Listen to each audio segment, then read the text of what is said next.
भगवान अब कोई केस ना आए। तो वकील साहब बोलते थे कि तुम 6 बजे के बाद इतने डिस्टर्ब क्यों हो जाते हो। अब मैं उनको बता नहीं पा रहा हूँ कि 6 बजे के बाद मेरी डिस्टर्बेंस का कारण क्या है कि 20 लोग सूचना कार्यालय मेरा इंतजार कर रहे हैं रिहर्सल करने के लिए। और जब जिस दिन मुझे जल्दी जाना होता था उसी दिन ज्यादा कस्टमर आने लगते थे। पता लगा कि 7 बजे कोई शादी आ गई, वकील साहब तो उठ नहीं रहेंगे, शादी की फीस मिलेगी, शादी करवानी है। और मैं जल्दी से कहता था कि जल्दी शादी निपटा लो, मुझे कहीं जाना है। तो 35 रुपए में हमेशा मुझे 10-15 रुपया जुर्माना मुझ पे पड़ जाता था कि आधे घंटे से लोग बैठे हुए, तुम्हारा इंतजार, तुम्हारी ड्यूटी नहीं खत्म होती और तुम मुख्य भूमिका कर रहे हो, तो कितने पैसे कमाए। तो मैं ईमानदारी से बोल देता था जरी भाई 35 रुपए कमाए। तो बोलते 15 रुपए की कटिंग पिलवा दो, बाकी तुम रख लो। ऐसे करते करते 2 साल थिएटर, और क्योंकि मुझे प्राइवेट अपनी पढ़ाई पूरी करनी थी, 92 में मुझे मौका मिला Bharatendra academy of dramatic arts Lucknow जो गोमती नगर में है। उसमें मुझे 92 से 94 तक जो है 2 साल स्टेट स्कॉलरशिप मिली और वहाँ से मास्टर ऑफ आर्ट करके मुझे बहुत सम्मान के साथ में एक्टिंग में भेजा गया। अब मैं दिल्ली पहुँचा, मैंने लखनऊ का दिल्ली में कुछ नहीं बताया। और दिल्ली में जब मैं पहुंचा तो मुझसे पूछा कि क्या क्या जानते हो। तो जो हमने कहानी सुनाई, हमने कहा हम कुछ नहीं जानते हैं, हम कुछ सीखना चाहते हैं। क्योंकि लखनऊ में जब पहुंचे थे तो लखनऊ में हम जैसे बोलना शुरू करें तो लखनऊ के बच्चे जो थे वो हमारी तरफ देखने लगते थे। अब मुझे थोड़े बहुत गलतफहमी हो गई कि शायद कुछ बहुत अच्छा बोलता होऊंगा तभी तो ये सारे लोग मेरी तरफ देखने लगते हैं। लेकिन दूसरा दिन आया तो जैसे मैंने बोलना शुरू किया कि सब लड़के बोले कि मैं यहाँ से हूँ, मैं यहाँ से हूँ। और मैं जैसे ही उठा और मैंने कहा मैं शाहजहानपुर से हूँ। तो जैसे शाहजहानपुर बोले तो तुरंत वो सबके कान खड़े हो जाए। तो मैं, एक लड़का हमारे संजय शुभांकर जी थे, वो काफी सीनियर थे, मैंने उनसे पूछा कि जब मैं बोलना शुरू करता हूँ तो आप सब मेरी तरफ ऐसे क्यों देखते हो बड़ी शक की दृष्टि से। तो बोले तुम क्या करने आए हो। तो हमने कहा अभिनेता, कोई शक। अरे अम्मा यार, पहले अपनी बोली भाषा तो सुधारो। बोली भाषा को क्या हुआ हमारी।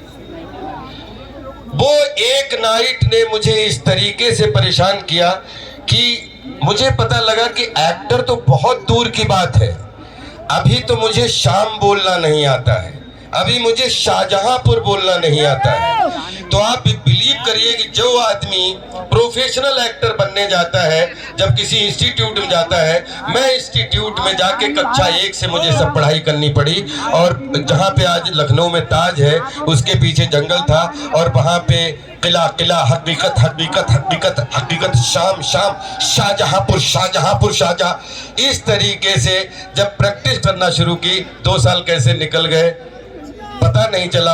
और हमें भी कॉन्फिडेंस नहीं आ रहा था कि अभी हमारी शाम में तो नहीं है, शाम में है कि नहीं है।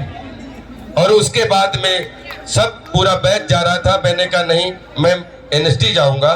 तो मेरा बैच मुझ पे चिल्लाने लगा कि एनएसडी क्या करने जाओगे, जब ये पढ़ाई तो कर ली है। मैंने कहा नहीं, अभी लखनऊ में तो सिर्फ शाहजहांपुर सीख पाया हूँ, क्योंकि गलत सीख पाया हूँ, हकीकत सीख पाया हूँ, नुक्ता चीनी सीख पाया हूँ।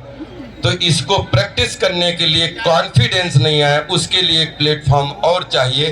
तो फिर 3 साल एनएसडी में ज्वाइन करने का सौभाग्य मिला, 3 साल नेशनल स्कॉलरशिप का वजीफा मिला।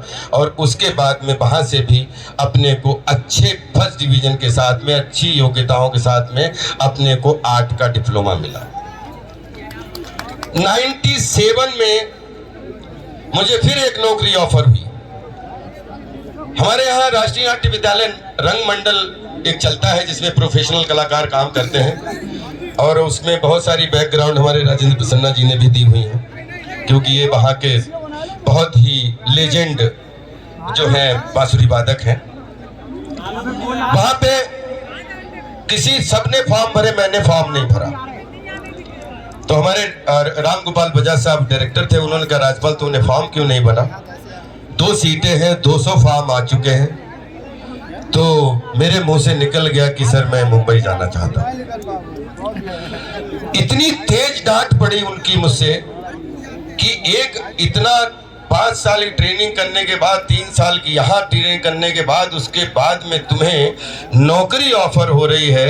एक प्रोफेशनल एक्टर जहाँ पे 500 लोग एक सीट के लिए फॉर्म भर रहे हैं और पूरी जूरी चाहती है कि तुम फॉर्म भरो और तुम्हारा सिलेक्शन करें, क्योंकि हर बैच से एक लड़का सिलेक्ट कर लिया जाता था। लेकिन मैंने उनसे ये बात कही कि हमने कहा कि सर, अगर नौकरी जीवन भर देने की गारंटी दो, अगर हमारा रिटायरमेंट करो तो मैं पूरे जीवन भर नौकरी करने की अभिनय को तैयार हूँ।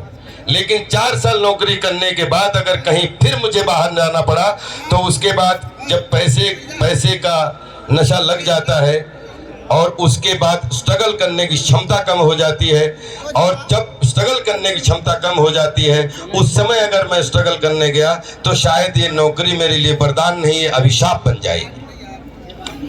तो फिर उन्होंने कहा ठीक है, फिर आप जाइए मुंबई।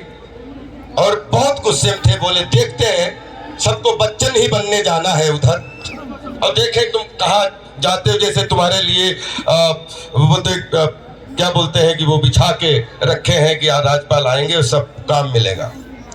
लेकिन थैंक गॉड कि 29 जून 97 की नाइट, वो जब हम मुंबई की बोरीवली की सरजमीन पर उतरे, जिस शहर को सपनों में देखा या तो नक्शे में देखा, आज उस शहर में रोजी रोटी कमाने के लिए जब मैं उस प्लेटफॉर्म पे खड़ा हुआ तो बिलीव करिए कि पैरों के तले जमीन खिसक गई कि इस शहर में कहाँ जाऊंगा काम खोजने।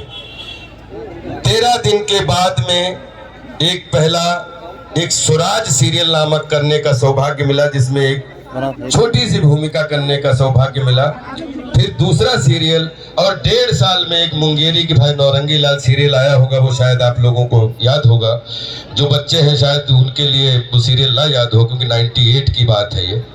और 1-1.5 साल जब सीरियल करने लगा, जब मुझे खूब सीरियल मिलने लगे, तो मेरे मन में क्या फिर अचानक मेरे अंदर फितूर जाग गया